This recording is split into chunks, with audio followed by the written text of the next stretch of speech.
नमस्कार, मेरा नाम ज्ञानेश्वर है और आपने देखना शुरू किया है लाइव सिटीज। मेरे साथ रोज की तरह दिल्ली से जुड़ रहे हैं देश के जाने माने सीनियर जर्नलिस्ट अजीत द्विवेदी जी।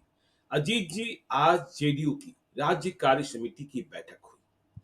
मुख्यमंत्री नीतीश कुमार भी शामिल हुए। सर्वे सर्वा तो नीतीश कुमार ही है, लेकिन एक बात नोटिस करने को मिली कि जेडीयू की राज्य कार्य समिति की बैठक के पहले ही पटना में पोस्टर टंग गए, होर्डिंग लग गए, नीतीश कुमार को भारत रत्न दिया जाए। अब देखिए, नीतीश कुमार को भारत रत्न देने की मांग उठी है और बीजेपी वाले कह रहे हैं इसमें आपत्ति क्या है। मतलब उन्हें भी कोई आपत्ति नहीं दिखाई पड़ रही है। हाँ, एक बात हम बदलाव नोटिस कर सकते हैं। वैसे तो 7 दिनों पहले जमा खान जो बिहार सरकार के मंत्री हैं, उन्होंने कहा था कि नीतीश कुमार प्रधानमंत्री मटेरियल हैं, मतलब प्रधानमंत्री के योग्य हैं, काबिल हैं। जमा खान का बाद में स्पष्टीकरण आया कि देखिए, मैं पार्टी का आदमी हूं, मैं चाहता हूं हमारा नेता आगे बढ़े, अच्छी बात है। बीजेपी ने कह दी कोई वैकेंसी नहीं है, लेकिन अब प्रधानमंत्री की बात ज्यादा तेजी से नहीं उठती है। मान ही लिया गया, जब नरेंद्र मोदी के नेतृत्व को आपने स्वीकार कर लिया और आपके बूते सरकार चल रही है, तो प्रधानमंत्री पद की वैकेंसी कहां है। लेकिन भारत रत्न और नीतीश कुमार का काम, जो कह रहे हैं जेडीयू वाले की बोलता है, लेकिन गणित क्या है और नीतीश कुमार की राजनीति, उतार चढ़ाव, यह हम और आप इसकी चर्चा करते ही रहते हैं कि 2005 से 2010 का गोल्डन एरा, जिसे बिहार के लोग स्वर्णिम युग कहते हैं। तो नीतीश कुमार जब जंगल राज समाप्त कर सत्ता में आए और 2010 में सुशासन बाबू के रूप में चुनाव लड़े, तो किस तरीके की जीत मिली। लेकिन आगे शासन शक्ति कम हुआ, इकबाल कम हुआ, और फिर जब समीकरणों से चुनाव लड़ना शुरू किया नीतीश कुमार ने, तो जेडीयू कमजोर होती चली गई। वैसे देखिए, आज नीतीश कुमार ने राज्य कार्यकारिणी के भीतर जो बातें कही हैं, उसमें प्रधानमंत्री नरेंद्र मोदी के प्रति आभार व्यक्त किया है। कहा है कि देखिए, विशेष राज्य का दर्जा तो मैं कह रहा था, साथ में विशेष सहायता की मांग भी कर रहा था, तो विशेष सहायता मिली है, इसके लिए हम आभारी हैं और बड़ा लक्ष्य रख दिया है। आज की बहस हम इस पर ही केंद्रित करेंगे। नीतीश कुमार ने लक्ष्य रखा है कि 2025 में हम 2010 से भी अधिक सीटें जीतेंगे, मतलब एनडीए। तो 2010 में तो आपने 206 सीटें जीत ली थी, 243 में। तो इस बार क्या होगा? क्या नीतीश कुमार इतने ताकतवर रह गए हैं? उन्होंने यह भी कहा अपनी पार्टी के नेताओं से कि देखिए, आप जो हैं जिलों में भी कार्यक्रम कीजिए, तो संयुक्त कार्यक्रम कीजिए, एनडीए की ताकत दिखनी चाहिए। लेकिन भीतर में तो बहुत कुछ खेला होता रहता है। आयोग और बोर्ड के पुनर्गठन की मांग, पुनर्गठन होना था, सभी पार्टियां कह रही थी, तैयारी भी हो रही थी, लेकिन वह भी अटक गई है, क्योंकि चिराग पासवान ने भी लिस्ट थमा दी और उपेंद्र कुशवाहा ने भी लिस्ट थमा दी, जीतन राम मांझी ने भी लिस्ट थमा दी। बात सिर्फ बीजेपी और जेडीयू की नहीं रह गई। तो रास्ते तो कठिन हैं ही, और फिर वही बात, नीतीश कुमार का इकबाल क्या इतना बचा है? नीतीश कुमार क्या इतने फिट हैं? और नीतीश कुमार के प्रति लोगों का भरोसा इतना बरकरार रह गया है कि 2010 से अधिक सीटें वह 2025 में जीत ले, क्योंकि तब सिर्फ आमने सामने की लड़ाई थी और 2015 में भी आमने सामने की लड़ाई हुई, जब नीतीश कुमार महागठबंधन का हिस्सा हो गए। अब तो तीन शक्तियां हैं और उस पर तो विस्तार से हम लोग कभी आगे बातचीत करेंगे ही करेंगे कि एनडीए के भीतर सवर्ण नेताओं को अपना वोट बैंक बचाना है और इंडिया ब्लॉक में राजद को इसका ध्यान रखना है कि मुस्लिम वोट बिखर तो नहीं रहा है। खैर, तो नीतीश कुमार ये कह रहे हैं कि 2025 में 2010 से अधिक सीटें जीतेंगे। क्या यह संभव लगता है आज के परिदृश्य में और आज के परिप्रेक्ष्य में, या यह अतिशयोक्ति है? देखिए, ये तो अभी पहले इस पर एक निष्कर्ष बता दें कि ये अतिशयोक्ति है। इस दावे में कोई आधार, इस दावे का कोई आधार नहीं है। जी। लेकिन सभी पार्टियां इस तरह के दावे करती हैं, तो वो दावा उस हिसाब से आप मान सकते हैं कि एक दावा किया गया है। उस पर हम लोग अभी विस्तार से चर्चा करेंगे। पहले जो आप जहां से आपने बात शुरू की है कि नीतीश कुमार को भारत रत्न देने के पोस्टर्स और होर्डिंग्स लगे हैं पटना में, और जी। भारतीय जनता पार्टी के भी लोग कह रहे हैं कि इसमें क्या बुरा है। हम्म। तो देखिए, ये पिछली बार जब भारत रत्न मिला था कर्पूरी ठाकुर को, तो जैसे ही भारत रत्न देने की घोषणा हुई, ये सब लोग अंदाजा लगा चुके थे। हम लोग तो पहले से कह रहे बिल्कुल। थे कि अब ये सत्ता बदल, गठबंधन बदल होने जा रहा है। नीतीश कुमार अब जा रहे हैं एनडीए के साथ। एनडीए। कर्पूरी ठाकुर को भारत रत्न देने का एक सीधा मतलब ये था। हम्म। नीतीश कुमार की कई जो इच्छा थी, चाहना थी, उसमें ये भी था कि कर्पूरी ठाकुर को भारत रत्न मिले। जी। तो मरणोपरांत उनको भारत रत्न दिया गया और उसके बाद जेडीयू का तालमेल हो गया बीजेपी से। अब अगर नीतीश कुमार को भारत रत्न देने की बात आ रही है, तो मेरा जो निष्कर्ष है वो ये है कि फिर अगर भारत रत्न देने की बात हो रही है और अगर दिया जाता है, तो फिर इसका मतलब कि नीतीश कुमार रिटायर होंगे, मुख्यमंत्री पद छोड़ेंगे। जी। वो एक सम्मानजनक विदाई देने के लिए कि अब भारत रत्न होने के बाद क्या मुख्यमंत्री पद पर रहना है, मतलब ये एक बात हो सकती है। ये दूर की कौड़ी है, बिल्कुल बिल्कुल। ऐसे नहीं मिलता है, लेकिन अगर ये बात चल रही है, और क्या है पता, किसी को मिल जाए, मिलने में अब क्या दिक्कत है। अब नीतीश कुमार के तो वो तो मिल ही सकता है। 75 साल उनकी उम्र होने जा रही है और इतने वर्षों तक मुख्यमंत्री, केंद्रीय मंत्री सब रहे, सुशासन किया, तमाम बातें हैं। और सबसे बड़ी बात है कि राजनीतिक समीकरण में फिट बैठते हैं। केंद्र में जिसकी सरकार है उसका सद्भाव है उनके प्रति। तो भारत रत्न देने का मतलब है, नीतीश कुमार को भारत रत्न देने की चर्चा अगर कहीं से भी सीरियस है, बीजेपी जेडीयू सीरियसली इसको कर रहे हैं, बीजेपी भी चाह रही है, तो इसका एक निष्कर्ष तो यह है कि नीतीश कुमार रिटायर होंगे। दूसरा निष्कर्ष यह भी हो सकता है कि उनकी पार्टी समाप्त होगी, फिर बीजेपी ही हो जाएगी उनकी भी पार्टी। बिल्कुल। तो ये सब दूर की कौड़ी है, लेकिन अगर ये चर्चा है तो ये एक बात दिमाग में आई जो हमको लगा कि वो बता देनी चाहिए है, पता नहीं क्या हो जाए। अब उसके बाद जो बात है, मूल विषय जो है हम लोगों की चर्चा का, वो ये है कि नीतीश कुमार कैसा परफॉर्म करेंगे इस चुनाव में, एनडीए कैसा परफॉर्म करेगा, और क्या ऐसी कोई भी संभावना दिख रही है जिसके आधार पर यह माना जाए कि एनडीए का प्रदर्शन 2010 से बेहतर हो सकता है। तो अभी की स्थिति में ऐसी कोई संभावना नहीं दिख रही है कि एनडीए का प्रदर्शन 2010 से बेहतर हो।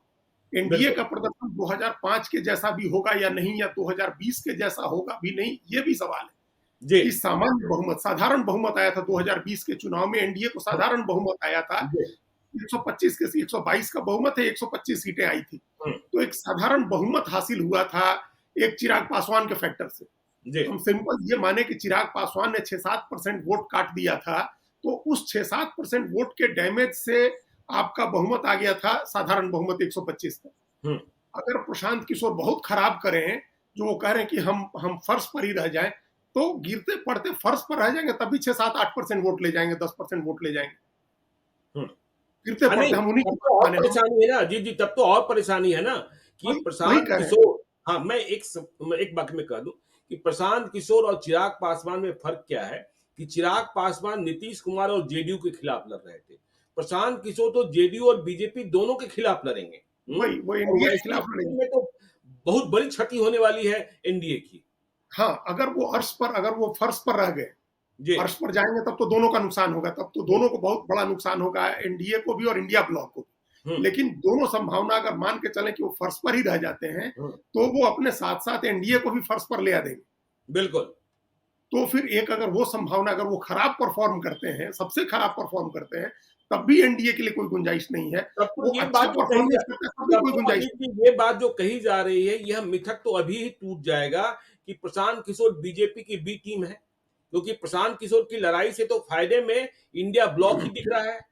यदि वह नुकसान में रहे तो फायदा इंडिया ब्लॉक को होगा। बिल्कुल, जो लोग भी ये बात कह रहे हैं कि वो बीजेपी की बी टीम है या एनडीए की बी टीम है, वो मतलब हम मानते हैं कि उनको राजनीति की कोई समझ नहीं है। जैसे अरविंद केजरीवाल को भी बी टीम बता ही रहे थे तमाम लोग, जब आंदोलन हो रहे थे तो ये कहा ही जा रहा था कि अरविंद केजरीवाल बी टीम है बीजेपी की, और सारा आंदोलन की फंडिंग बीजेपी और आरएसएस के लोग कर रहे हैं। लेकिन अल्टीमेटली क्या हुआ, सारी लड़ाई तो बीजेपी से ही हुई उनकी, और बीजेपी को सत्ता में आने से रोका। अगर कांग्रेस के खिलाफ माहौल खराब था दिल्ली में, तो उसका लाभ जो बीजेपी को जाना था वो लाभ लेगा अरविंद केजरीवाल। बीजेपी तो सत्ता में नहीं आ सकी, और पंजाब में जो 0 सीट पर आ गई भारतीय जनता पार्टी, वो भी अरविंद केजरीवाल की देन है लोकसभा चुनाव में भी। हरियाणा में कहीं ना कहीं 5 सीटें जो कांग्रेस जीती लोकसभा चुनाव में, उसमें अरविंद केजरीवाल के साथ तालमेल था, एक सीट पर अलायंस था कांग्रेस के साथ, तो उसका भी हाथ था। तो कहीं वो बीजेपी को फायदा पहुंचाते तो नहीं दिखे। तो उसी तरह जो लोग भी कह रहे हैं प्रशांत किशोर को बी टीम, उनको राजनीति की समझ नहीं है, बिल्कुल पॉलिटिकल नुआंसेस वो लोग नहीं समझते हैं कि किस तरह से राजनीति काम करती है, उसका डायनेमिक्स कैसा होता है, तो वो नहीं समझ रहे हैं लोग। हाँ, एक चर्चा ये है और बड़े बड़े स्ट्रेंज तरीके से मेरे पास ये बात आई कि क्या नीतीश कुमार की मदद कर रहे हैं प्रशांत किशोर, कि ऐसा तो नहीं होगा कि वो फॉरवर्ड वोट काट लेंगे, बीजेपी को नुकसान पहुंचा देंगे, जो काम चिराग पासवान ने किया था जेडीयू के लिए वो काम प्रशांत किशोर कर देंगे बीजेपी के लिए। तो खैर ये भी बहुत दूर की कौड़ी है और इसमें भी कोई बहुत, इस थ्योरी में भी बहुत दम नहीं है। नुकसान करेंगे तो वो एनडीए का भी करेंगे, इंडिया ब्लॉक दोनों का करेंगे।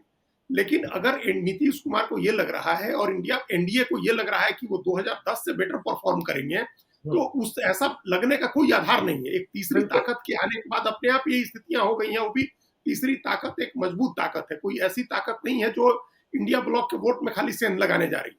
उसका तो प्राइमरी वोट बैंक जो हम लोग मान रहे हैं, जो सारा डिस्कशन हम लोग कर रहे हैं, वो प्राइमरी वोट बैंक ही है सवर्ण का और अत्यंत पिछड़ा का। और उसके बाद तब मुस्लिम आकर के जुड़ेगा। पहला डैमेज तो एनडीए को होगा, उसके बाद तब इंडिया ब्लॉक का डैमेज होगा। बिल्कुल। अगर प्रशांत किशोर एनडीए को डैमेज नहीं कर सके तो इंडिया ब्लॉक को भी नहीं कर सकेंगे। तो ये बात तो, अब ये तो राजनीति इतनी बेसिक समझ जिसको राजनीति की है उसको समझ में आ रही है ये बात।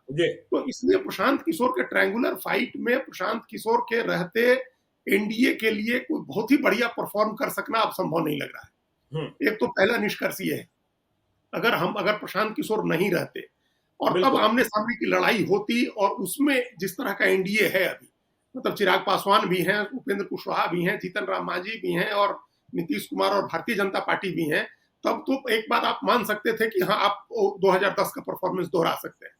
हालांकि उसमें भी हमको कई चीजों को लेकर के डाउट है, लेकिन चलिए आज वो उसको डिस्कस नहीं करते हैं हम लोग, उस पर फिर नीतीश कुमार के बारे में चर्चा करेंगे तो करेंगे। दूसरा ये प्रदेश की राजनीतिक समीकरण, प्रदेश का राजनीतिक समीकरण हो गया। अब आइए जो आपने कहा कि नीतीश कुमार की स्थिति क्या इस तरह से है कि वो कैंपेन को लीड कर सकते हैं और उतने विगोरस अंदाज में जिस तरह से उन्होंने 2010 में किया था। दूसरी इसके बाद एक और बात होगी कि स्थितियां ऐसी हैं क्या, सामाजिक स्थितियां और विकास की और जो सुशासन की स्थिति। 2010 की बात कर रहे हैं अजीत जी, मैं यही रोक दूं, 2020 की हम बात करते हैं। देखिए 2020 में यह था कि नीतीश कुमार प्रारंभ करने वाले थे चुनाव अभियान का और लाइव फीड देना था। बात यह हुई कि 45 मिनटों का लाइव फीड जाएगा और नीतीश कुमार 1.25 घंटा बिना कोई पेपर देखे हुए या शायद 1.25 घंटा से भी अधिक बोल गए थे। मुझे तो आज की तारीख में नहीं लगता है कि वो 45 मिनट भी बोलने की स्थिति में है। हाँ, वही कह रहे हैं कि अब नीतीश कुमार की ऐसी स्थिति नहीं है कि उतने ऊर्जावान तरीके से, उतनी ऊर्जा के साथ, उतने डेडिकेशन के साथ कैंपेन को लीड कर सकते हैं। देखिए अब तो हम सब लोग देख रहे हैं कि उनको अलग अलग रखा जा रहा है और ऐसी कोशिश नहीं, ऐसा प्रयास किया जा रहा है कि पब्लिक इंटरेक्शन उनका नहीं हो। सारे पब्लिक इंटरेक्शन तो बंद ही कर दिए गए हैं उनके। और ये भी जो भारत रत्न या प्रधानमंत्री की मांग, ये सब मांग के पीछे भी एक दूसरा कारण भी हो सकता है और वो कारण ये है कि जनता को ये मैसेज दिया जाए कि अभी भी नीतीश कुमार बड़ी कमांड में है और अभी भी ऐसी स्थिति है कि वो प्रधानमंत्री भी बन सकते हैं। तो ये जनता को, अपने समर्थकों को एक मैसेज देने की भी कोशिश हो सकती है कि अभी नीतीश कुमार की सेहत की जो बातें कही जा रही है वो सही नहीं है। ये बार बार इसका प्रयास किया जा रहा है, लेकिन ऐसी स्थिति है नहीं। उनकी सेहत काफी कमजोर हो गई है और वो एकदम एपरेंट है, वो दिखाई देता है। उनके वो खूब सोच समझ के जब बोलने आते हैं तब भी वो अपने को दोहराते रहते हैं, अपने को रिपीट करते हैं, एक ही बात बार बार बोलते हैं। हमने तो कितने बरसों महीनों से उनको कोई नई बात कहते नहीं सुना है। वो एक नई बात नहीं कहते हैं कि हम ही ने सब किया न जी, और 2005 के पहले क्या था जी, हम ही तो सब किए और इतना काम किया, हम लोग तो सब करिए रहे हैं। तो इसके अलावा वो क्या बोलते हैं? इसके अलावा जो बोलते हैं वो कुछ आंकड़े होते हैं जो उनको लिख करके दिए गए होते हैं, जिसमें वो बता देते हैं कि इतना ये हुआ, इतना ये हुआ। लेकिन जो राजनीतिक बात होती है, कोई नई राजनीतिक बात नहीं करते। तो जब नई राजनीतिक बात आप नहीं कर रहे हैं, या तो आपकी करने की स्थिति नहीं है या आपके पास कोई नया राजनीतिक आइडिया नहीं है। तो दोनों ही स्थितियां फैटल हैं, दोनों ही स्थितियां घातक हैं।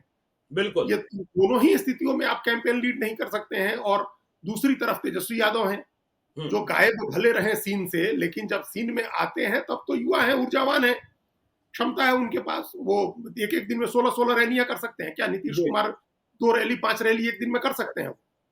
ये जो उनको अब कई चीजें, अब एक उम्र के साथ भी होता है कि आपको चीजें ग्रैस्प करने में टाइम लगती हैं, आप नई चीज कोई कंज्यूम नहीं कर सकते हैं, या नया आइडिया आप नहीं, नया विमर्श नहीं खड़ा कर सकते हैं। तो ये नीतीश कुमार के साथ ये स्थिति है कि वो निजी तौर पर अब इस स्थिति में नहीं है कि एक बहुत आक्रामक तरीके से और एक बड़ा ग्रैंड कैंपेन को लीड कर सके। बिल्कुल, बिल्कुल। और अब तीसरी बात जो है वो है कि क्या उनके शासन का या उनका निजी तौर पर इतनी पुण्यता, इतना प्रताप, इतना इकबाल बचा हुआ है कि उनके नाम पर उमड़ के बिहार की जनता वोट दे देगी। ये भी बड़ा सवाल है, और हमको लगता है कि वो स्थिति भी नहीं है। नहीं, बिल्कुल इसका जवाब मिलने लगा। यदि आप बिल्कुल यदि युवा वर्ग से पूछिए तो वो कहते हैं बस क्या कहें, अब उम्र हो गई है। देखिए, नीतीश कुमार की पुण्यता, नीतीश कुमार की ईमानदारी पर कोई प्रश्न चिन्ह नहीं लगाता है, लेकिन कहता है कि उम्र हो गई है, जितना उनको करना था वे कर चुके। जो आपने कहा ना कि नीतीश कुमार बार बार कहते हैं हमने ही किया है ना जी, सब कुछ किया है ना जी, कहाँ कुछ छोड़े हैं जी। तो आगे के लिए बिहार कोई ना कोई, देखिए मणिकांत ठाकुर बीबीसी के रिपोर्टर रहे, आप भी जानते हैं। मैं कल उनके फेसबुक पोस्ट को देख रहा था, उन्होंने एक टिप्पणी की, संदर्भ प्रशांत किशोर थे, तो लोग ट्रोल भी करने लगे। तो उन्होंने कहा परिवर्तन कहीं से भी दिखता है ना तो एक सुखद अनुभूति होती है, क्योंकि बिहार की पीड़ा को महसूस करते हैं। तो यह परिवर्तन की जो लौ है ना, चाहे वह तेजस्वी यादव हो, देखिए कल बीजेपी तो बहुत ही हमलावर हो गई, लापता का पोस्टर लगा दिया गया कि राघोपुर खोज रहा है, और जो खोज कर लाएंगे उन्हें इनाम दिया जाएगा। तेजस्वी यादव को भी समझने की जरूरत है कि उनकी उम्र और उनकी राजनीति जो है वह छुट्टियों की इजाजत नहीं देता है, और 20 दिनों तक दुबई में पड़े रहने की अनुमति भी नहीं देता है। हाँ, बिल्कुल ठीक बात है। ये तो हम लोग ने उनको खुद ही समझ, उनके जो राजनीतिक रणनीतिकार हैं उनको भी समझना चाहिए ये कि इस तरह से आप एक उनके अगंभीर नेता की छवि बनाते जा रहे हैं। बिल्कुल। उस छवि से निकालना है आपको। पहले से ही उनकी छवि ऐसी नहीं है, पहले से ही उनकी छवि लालू यादव के बेटे वाली छवि है, और वो भी अब प्रशांत किशोर जैसा आक्रामक एक प्रतिद्वंदी है जो लगातार इस बात को टारगेट कर रहा है कि आप उप मुख्यमंत्री बने या राजद के नेता है या नेता प्रतिपक्ष है तो सिर्फ इसलिए है कि आप लालू यादव के बेटे हैं। तो आप इस चीज को, इस धारणा को तोड़ने की बजाय इसको और मजबूत करते जा रहे हैं कि आप सोने चांदी के चम्मच लेकर के पैदा हुए हैं और आपको कोई मतलब नहीं। और दूसरा, आप ये मान के बैठे हैं कि और कोई है नहीं, नीतीश कुमार हारेंगे तो हम जीत जाएंगे। तो ये जो बाय डिफॉल्ट आप ये मान के चल रहे हैं, अब बाय डिफॉल्ट नहीं है, और बिहार की पॉलिटिक्स बाइपोलर नहीं रह गई है, अब त्रिकोणीय राजनीति हो गई है बिहार की। तो हम जो तीसरी बात कह रहे थे नीतीश कुमार के शासन के इकबाल की, आपने कह दिया नीतीश कुमार के लिए, नीतीश कुमार की ईमानदारी पर, उनकी राजनीतिक प्रतिबद्धता पर, परिवारवाद, भ्रष्टाचार, इन सब चीजों पर हम लोग खूब तारीफ कर चुके हैं उनकी, और हम लोगों को लोग एकदम नीतीशवादी मानते थे। हमको तो दिल्ली में कितने लोगों ने कहा कि आप नीतीशवादी हैं, तो हम लोग मानते रहे। नीतीश कुमार ने एक ऐतिहासिक भूमिका निभाई है अपने 20 साल के जो कार्यकाल उनका रहा है 2015 से अभी 24 तक का। लेकिन अब वो भूमिका तो निभा चुके ना। वो हमने जो पहले एक दिन और भी कहा था कि हर व्यक्ति की एक ऐतिहासिक भूमिका होती है, जो जीवन एक रंगमंच है, उस रंगमंच पर सबको आकर के अपना अपना पार्ट प्ले करना है। तो लालू यादव ने एक पार्ट प्ले किया, उन्होंने एक पार्ट प्ले किया। उन्होंने उस समय जो जरूरत थी, उस जरूरत के मुताबिक लालू यादव थे, उनकी एक रस्टिक लीडरशिप थी, उन्होंने कई इंस्टीट्यूशन तमाम जो हम लोगों ने कल किए सब समाप्त कर दिए। लेकिन उन्होंने ये समाज में जो थोड़ी बहुत विषमता थी उसको एक लेवल पर उन्होंने राजनीतिक तौर पर दूर कर दिया। ये तो कर दिया कि अब विधानसभा में इतनी बड़ी संख्या में यादव विधायक आते हैं, इतनी बड़ी संख्या में पिछड़ी जाति की, अत्यंत पिछड़ी जाति की, ये जो वर्चस्व था अगड़ी जातियों का, उसको उन्होंने खत्म कर दिया। राजनीतिक स्तर पर विधानसभा में वो चेहरे दिखने लगे जो जिनके बारे में कभी कल्पना नहीं की जा सकती थी कि ये लोग विधानसभा में आएंगे या पार्लियामेंट में जाएंगे। तो वो उस समय की एक जरूरत थी, उस समय को उस जरूरत को उन्होंने पूरा कर दिया। फिर लोगों को लगा कि अब परिवर्तन की जरूरत है, ये टाइम तो बीत गया लालू यादव का, तो नीतीश कुमार लाए गए।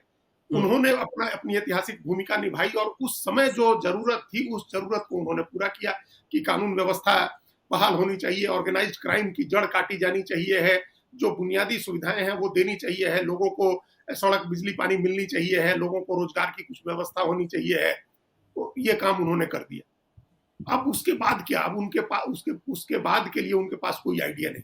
जो नई पीढ़ी को जो बताना है, जो चीजें बतानी है, जो नई पीढ़ी का जो सपना हो सकता है, जो आकांक्षा है, उसको लेकर के उनके पास कोई आइडिया नहीं। वो अभी तक अखबार में उलझे रहते हैं। दुनिया आर्टिफिशियल इंटेलिजेंस की टेक्नोलॉजी पर पहुंच गई। अब एआई की जरूरत है, एआई बेस्ड सारी चीजें हैं। और जब आर्टिफिशियल इंटेलिजेंस की और मशीन लर्निंग की बात हो रही है, जब नॉलेज बेस्ड इकोनॉमी की बात हो रही है, तो उसमें नीतीश कुमार वो सारी चीजें लैग कर रहे हैं। उनका शासन लैग कर रहा है। उनका शासन अभी भी उसी लेथार्जिक तरीके से चल रहा है जिस लेथार्जिक तरीके से बिहार का शासन 90 और 2000 के दशक में चल रहा था। वो नया कुछ नहीं कर रहे, कोई नया प्रयोग नहीं कर रहे हैं। तो ये स्थिति जो है बच्चों में, नौजवानों में और सब में एक निराशा में भरती है और परिवर्तन के लिए प्रेरित करती है। एक और बात अजीत जी, देखिए जो नवीन पटनायक के बारे में आप कहते हैं, दुनिया भी कहती ही रही कि पांडियन चला रहे थे, और प्रशांत किशोर तो अब हमलावर ही हो गए हैं कि 3 या 4 जो सेवानिवृत्त लोग हैं, रिटायर्ड लोग हैं, वे ही बिहार को चला रहे हैं। और देखिए तेजस्वी यादव भी अब लगातार हमलावर हो रहे हैं, जिस तरीके से प्रशांत किशोर हमलावर हैं कि भाई उनकी सेहत ऐसी नहीं है कि वह किसी चीज पर ध्यान दे सकते हैं, और इसका जवाब जेडीयू की ओर से नहीं मिलता है, सरकार की ओर से नहीं मिलता है। इनके क्राइसिस मैनेजर कहाँ हैं, इनके नंबर 2 कौन है, नंबर 3 कौन है, कुछ पता ही नहीं चलता है। ठीक है, आपने राज्य कार्यकारिणी की बैठक कर ली, नीतीश कुमार ने कह दिया कि हाँ सारे जिलों में ज्वाइंट मीटिंग्स होनी चाहिए, हम प्रधानमंत्री के प्रति भी थैंकफुल हैं, और 206 सीटों से अधिक की जीत हासिल करनी है, लेकिन आपके कहने के बाद काम कौन देखेगा, क्या करेगा, नहीं करेगा, कुछ भी तय नहीं है।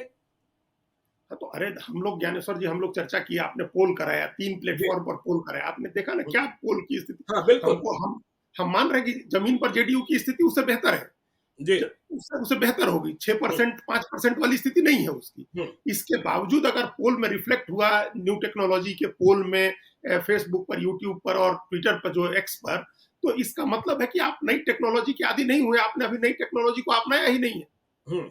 जिसको देख करके लोगों का मतदान व्यवहार प्रभावित हो रहा है, जिसको देख करके लोग मन बना रहे हैं वोट करने का, वहां आपकी प्रेजेंस ही नहीं है। वहां कोई प्रेजेंस नहीं है आपकी।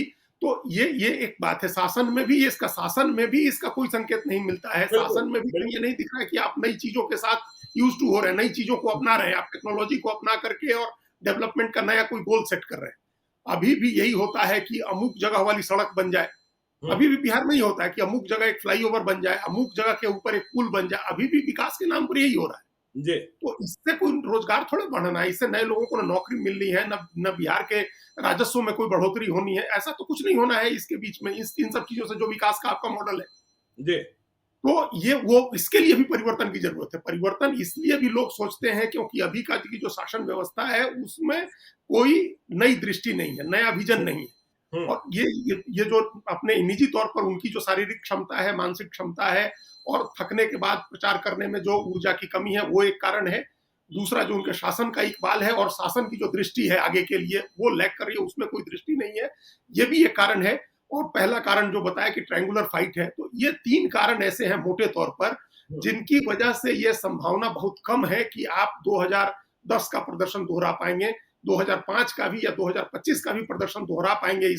इसके लिए भी एड़ी चोटी का जोर लगाना होगा। इसके लिए भी आप एक बराबर की फाइट दे सकें, आप 33% 34% वोट की भी लड़ाई लड़ सकें आरजेडी और प्रशांत किशोर के सामने, जनसुराज के सामने, वो भी एक बड़ी चुनौती होगी। नहीं, आज मैं एक वीडियो देख रहा था जी, आज मैं एक वीडियो देख रहा था, जेडीयू के एक बड़े नेता जो नीतीश कुमार का उत्तराधिकारी मान रहे हैं स्वयं को, और लोग कह भी रहे हैं, तो एक ग्रुप में वीडियो आया, वे कुछ लोगों को माल्यार्पण कर रहे हैं एक कार्यक्रम में। हमने बहुत करीब से और बहुत ध्यान से उस वीडियो को देखने की कोशिश की, एक भी युवा नहीं दिख रहा था, सारे ओल्ड क्लास बुढ़े लोग दिखाई पड़ रहे थे। कैसे जीत लेंगे आप, और कैसे 2005 का प्रदर्शन दोहरा लेंगे? जिस पोल की आपने बात की कि भाई, और जिसकी बात आप कर रहे हैं कि नीतीश कुमार आज भी अखबार में जी रहे हैं, जो यूथ है वह अखबार में नहीं जी रहा है। तो क्या आपने मान लिया कि इस बुद्धों के प्रदेश में सिर्फ बुद्धे ही आपके साथ रह जाएंगे? जो यूथ हैं, जो मतलब जिनके जीवन में अभी बहुत कुछ होना है, जिन्हें मुकाम हासिल करनी है, उनकी जरूरत ही नहीं है आपको? हाँ, तो वो नहीं जोड़ रहा, आप उनको जोड़ने की कोशिश नहीं कर रहे हैं। कोई भी सदस्यता अभियान भी अगर आपका चल रहा है तो उसमें नए लोग नहीं जुड़ रहे हैं। जो आपके पुराने लोग हैं, जो नीतीश कुमार को मानते हैं, या जो उस मतलब उम्र में है, जिन्होंने लालू यादव का शासन देखा था और उसकी तकलीफें सही है, उनको लग रहा था कि नीतीश कुमार ने बड़ा कल्याण किया है, वो लोग अब भी उनके साथ हैं। या जो बीजेपी का कोर वोट है, जो उसके हिंदुत्व की आइडियोलॉजी से प्रभावित है, वो एनडीए के साथ है। तो ये वोट है, इससे आपको एक निश्चित मात्रा में वोट मिल जाएगा, इसमें कोई संदेह नहीं है। आप एक बड़ी फोर्स, बड़ा ताकत बने रहेंगे, एक बड़ा फोर्स एनडीए रहेगा। लेकिन चुनाव जीतने के लिए जो एक्स फैक्टर चाहिए है, जो पहले एक्स फैक्टर नीतीश कुमार थे, वो अब एनडीए लैग कर रहा है, जेडीयू तो लैग कर ही रहा है। वो एक्स फैक्टर नहीं है आपके पास। कौन आदमी वोट दिला देगा आपको, कौन चमत्कृत कर देगा, कौन किसका करिश्माई नेतृत्व है, वो चीज अब खत्म हो गई, अब नहीं है वो आपके पास। और जो आपने अभी बीच में एक बार कहा कि कौन आपका नंबर 2 नंबर 3 है, स्ट्रक्चर जो है ऑर्गेनाइजेशन का, वो जेडीयू का ऐसा नहीं है कि आप लड़ाई लड़ करके, अगर या तो दो ही चीजों पर लड़ाई जीतते हैं, या तो आप नैरेटिव पर जीतिए, धारणा बदल के, परसेप्शन बना करके कि ये व्यक्ति आ रहा है कमाल करने। जैसे नरेंद्र मोदी आए 2014 पर, तो एकदम इस तरह का परसेप्शन था, इस तरह की जो फिल्मों के ड्रीम सीक्वेंस में जैसा होता है कि राजकुमार सफेद घोड़े पर सवार होकर के आ रहा है और वो पूरी दुनिया जीत रहा है, तो एक तरह का ये धारणा थी कि वो आ रहे हैं गुजरात से और सफेद घोड़े पर सवार है और वो गुजरात मॉडल लागू कर देंगे। तो या तो आप इस नैरेटिव पर चुनाव जीत जाइए, या फिर आपके पास बहुत ही मजबूत संगठन हो, ऑर्गेनाइजेशन की ताकत इतनी हो, आपका सोशल इक्वेशन इतना मजबूत हो और आपका ऑर्गेनाइजेशन इतना मजबूत हो कि उस सोशल इक्वेशन को वोट में कन्वर्ट करा दे। तो अब आप परसेप्शन की लड़ाई तो लूज कर रहे हैं। परसेप्शन के लेवल पर आपके पास कोई नई चीज नहीं है, सिवाय इसके कि क्या हम ही तो किए 2005 के पहले क्या था। बिल्कुल। यदि आप दूसरी पार्टियों की बात कर ले, यदि हम बिहार की ही बात कर ले, छोड़ दीजिए, हम नरेंद्र मोदी और अमित शाह की बात नहीं करते हैं। भाई आरजेडी में तय है ना, लालू यादव है और तेजस्वी यादव है, असली चाबी तेजस्वी यादव के पास है। बीजेपी में भी तय है ना कि अध्यक्ष दिलीप जायसवाल हैं और फिर सम्राट चौधरी हैं, फिर विजय सिन्हा है। मतलब ये लीडरशिप तो तय है ना। ऊपर दिल्ली में नित्यानंद राय बैठे हैं, तो आपके यहाँ तो कुछ है ही नहीं। कौन किसकी बात मानी जाए? क्या प्राधिकारियों की बात मानकर आप पार्टी चला लेंगे और प्राधिकारी पार्टी के जो दूसरे कार्यकर्ता हैं उनको निर्देशित कर सकते हैं? या फिर देखिए, कुछ लोग तो इस बात से भी गुस्सा है ब्यूरोक्रेसी में, जो आप कहते हैं ना कि जो ब्यूरोक्रेसी है वो पॉलिटिकल मास्टर खोजती है, वो एडमिनिस्ट्रेटिव बॉस नहीं खोजती है। तो हम ब्यूरोक्रेसी में ऐसे कई लोगों से मिलते रहते हैं जिन्हें इस बात को लेकर आपत्ति है कि नेता कुछ नहीं कह रहा है, रिटायर्ड आदमी हमें डिक्टेट कर रहा है। और इस बात को प्रशांत किशोर भी इशू बना रहे हैं और आरजेडी भी इस बात को इशू बना रही है, और ये चर्चा शुरू हो गई है मीडिया में, तो ये बातें आने ही लगी है। तो ऐसा कब होता है? ऐसा तो तभी होता है ना जब पॉलिटिकल लीडरशिप कमजोर हो जाए या किसी वजह से पॉलिटिकल लीडरशिप अपने को विड्रॉ कर ले। तो ये ऐसा लग रहा है कि नीतीश कुमार ने अपने को विड्रॉ कर लिया है या विड्रॉ करा दिया गया है। वो रोजमर्रा के कामकाज को भी नहीं संभाल रहे हैं और जो शासन प्रशासन के साथ साथ राजनीतिक जो नेतृत्व है उसके मामले में भी दखल नहीं दे रहे हैं। बिल्कुल, उन्होंने बड़ी मतलब सोच समझ के जो एक नंबर 2 प्रोजेक्ट करने की बात होती है कि अपने बाद अपना उत्तराधिकारी बता दे, मैसेज हो जाए कि ये तो इनकी बात सुनी जाए, वो भी उन्होंने नहीं किया है। कार्यकारी अध्यक्ष संजय झा है, लेकिन प्रदेश का दौरा मनीष वर्मा कर रहे हैं। तो अब ये तो हो गया ना, ये कंट्राडिक्शन तो है कि फिर इनमें से कौन है नंबर 2? अगर हम इन्हीं दोनों पर बात करें, अगर पद के हिसाब से ही बात करें, तो कौन है नंबर 2, संजय झा या मनीष वर्मा? और फिर आप जो स्वाभाविक रूप से मनीष वर्मा उनकी बिरादरी के हैं, जाति के हैं, उनके गांव के हैं, और जो पार्टी की संरचना है, जातीय संरचना है उस पार्टी में मनीष वर्मा को मान लिया जाएगा कि यही उत्तराधिकारी हैं, सहज रूप से मान लिया जाएगा कार्यकारी अध्यक्ष के। अच्छा, फिर कार्यकारी अध्यक्ष को दिल्ली में बीजेपी के साथ तालमेल की जिम्मेदारी दी गई है, तो वहां केंद्रीय मंत्री ललन सिंह है। बिल्कुल। तो और उनके भी अच्छे संबंध हो गए हैं भारतीय जनता पार्टी के नेताओं के साथ, शीर्ष नेतृत्व के साथ। तो हर जगह आपका जो दिल्ली में कोऑर्डिनेशन का चैनल है वहां भी कंफ्यूजन है, पटना में जो ऑर्गेनाइजेशन का जो ढांचा है उसमें भी कंट्राडिक्शन है, गवर्नमेंट में जो आपने ढांचा बनाया सरकार का उसमें भी कंट्राडिक्शन है। चीफ सेक्रेटरी अलग बैठे हुए हैं लेकिन डिसीजन वहां से के पूर्व चीफ सेक्रेटरी कर रहे हैं। तो ये जो आपने संविधानेतर शक्ति बना रखी है, तो ये पूरा कुल मिलाकर के इतने लेवल पर कंफ्यूजन है, मेस जिसको कहते हैं क्रिएट होना, वो क्रिएट हो गया है। तो इन सब को हमको लगता है ये कहीं ना कहीं ये भी है कि जो इनके साथ जो इनके स्पिन मास्टर्स हैं, हर पार्टी के पास कुछ ना कुछ स्पिन मास्टर्स होते ही है ना, कोई काबिल होता है, कोई कम काबिल होता है। तो इनके स्पिन मास्टर्स ने हमको लगता है कि ये समझाया हुआ है कि अब चल के हम लोग ये दावा करते हैं कि 2010 से ज्यादा सीटें जीतेंगे, कार्यकर्ताओं का मनोबल बढ़ाते हैं, दूसरे अपोजिशन के पार्टी पर जो है उन पर साइकोलॉजिकल कुछ गेन करने की, साइकोलॉजिकल कुछ बढ़त बनाने की कोशिश करते हैं, भारत रत्न की बात करते हैं, प्रधानमंत्री बनने की बात करते हैं, ताकि ये मैसेज जाए कि केंद्र में नीतीश कुमार है, चर्चा नीतीश कुमार के इर्द गिर्द। देखिए, अब नीतीश कुमार के इर्द-गिर्द चर्चा नहीं होती है। बिहार की राजनीतिक चर्चा अब नीतीश कुमार को लेकर के नहीं हो रही है। जी, बिल्कुल। बिहार की राजनीतिक चर्चा अब प्रशांत किशोर को लेकर के हो रही है, तेजस्वी यादव को लेकर के हो रही है, बीजेपी के लीडरशिप को लेकर के हो रही है, और नीतीश कुमार की लेकर के जो चर्चा हो रही है, वहां सिर्फ ये पूछा जा रहा है कि नीतीश कुमार लड़ पाएंगे या चल पाएंगे हुँ। चुनाव तक। ये बात हो रही थी, तो निगेटिव ये चर्चा तो हो है। गई। ये तो मैंने दिल्ली में प्रेस क्लब में देखा कि मैं कई लोगों के साथ बैठा था। लोग सवाल यही पूछ रहे थे, क्या तेजस्वी 2025 में आ जाएँगे? प्रशांत किशोर के लिए अवसर क्या है? नीतीश कुमार का क्या होगा, नहीं होगा, यह हुँ। पूछने वाले लोग अब बड़े मुश्किल से मिल रहे हैं। हाँ, हाँ, और जो पूछ रहे हैं वो निगेटिव ही पूछ रहे हैं कि तबीयत जी। उनकी रहेगी ठीक, चल पाएंगे वो उस समय तक। हुँ, ये पूछते हैं, निगेटिव बातें पूछते हैं खाली। और जो दूसरी चर्चा होती है, जैसे हम लोग भी अभी कर रहे हैं कि नंबर 2 कौन है? ललन सिंह टेक बिल्कुल। ओवर कर लेंगे कि संजय झा कर लेंगे कि मनीष वर्मा कर लेंगे? कौन टेक ओवर करेगा? जेडीयू का क्या होगा? जेडीयू पार्टी रहेगी कि खत्म हो जाएगी? बीजेपी में मर्ज कर जाएगी कि टूट जाएगी? कुछ लोग बीजेपी में जाएंगे, कुछ लोग आरजेडी में जाएंगे। हुँ, सारी चर्चा ये हो रही है। जी। हालाँकि जब भी इस तरह की चर्चा होती है, वो उसमें हर बार वो फिनिक्स चिड़िया की तरह राख से निकल के आ जाते हैं नीतीश हुँ, कुमार। हुँ, लेकिन अब वो उनकी अपनी निजी तौर पर भी शारीरिक मानसिक स्थिति, उनके सरकार की पुण्यता, उनकी सरकार का प्रताप, इकबाल अब ऐसा नहीं है कि वो अपने को फिर राख से पुनर्जीवित कर लें। अब वो स्टेज निकल गई है। वो एक समय होता है हर व्यक्ति का, इसमें कोई न जी। शर्म की बात है और न कोई बेचैनी की बात होनी चाहिए है। ये हर व्यक्ति के साथ एक समय आता है, जिस समय के बाद आप अप्रासंगिक हो जाते हैं, आपकी राजनीतिक प्रासंगिकता समाप्त हो जाती है। फिर आपकी जगह नया आदमी लेता है, परिवर्तन होता है, परिवर्तन संसार का नियम है। तो उस परिवर्तन की अब बात हो रही है। बिल्कुल। परिवर्तन की बात न हो, या परिवर्तन की बात को ओवरलैप किया जा सके, ढका जा सके किसी चीज से, इसके लिए ये नैरेटिव बनाने की कोशिश हो रही है। स्पिन मास्टर्स ने ये स्पिन दिया है घटनाओं को कि हम 2010 से ज्यादा सीट जीतेंगे, हम नीतीश कुमार भारत रत्न भी पा सकते हैं, नीतीश कुमार प्रधानमंत्री भी हो सकते हैं। ये एक स्पिन है, मौजूदा घटनाक्रम को स्पिन देने की कोशिश हो रही है, ताकि चर्चा किसी तरह से घूम फिर करके जेडीयू और नीतीश कुमार पर आए। हाँ, लेकिन ये ये बिल्कुल। ये ये कोशिश है सिर्फ, ये जो अटेंशन जो सीकिंग होती है, या डाइवर्ट करना होता है, खबरों के हेडलाइन को मैनेज करना होता है, ये उस तरह की चीज है। वास्तविकता ये नहीं है। वास्तविकता ये है कि अब जेडीयू नीतीश कुमार दोनों उस ऊर्जा के साथ लड़ने में सक्षम नहीं है, जिस ऊर्जा के साथ 2010 तो छोड़िए 2020 में लड़े थे। तो चलिए देखिए, नीतीश कुमार उस ऊर्जा के साथ लड़ने में सक्षम नहीं है, लेकिन आगे कभी हम लोग भाजपा की भूमिका पर भी चर्चा करेंगे। बिल्कुल। क्योंकि जब से यह तय हो गया कि नीतीश कुमार ही नेता होंगे, भाजपा भी गौन होती जा रही है और भाजपा की सक्रियता भी कम होती जा रही है। इसके भी दूरगामी परिणाम होने वाले हैं, तो यह चर्चा भी हम लोग के लिए किसी दिन बेहद आवश्यक है। तो आज के लिए बिल्कुल। इतना ही, हमें दीजिए इजाज़त। और चलते-चलते जिन दर्शकों ने अब तक हमारे यूट्यूब चैनल लाइव सिटी को सब्सक्राइब नहीं किया है, ज़रूर कर लीजिएगा।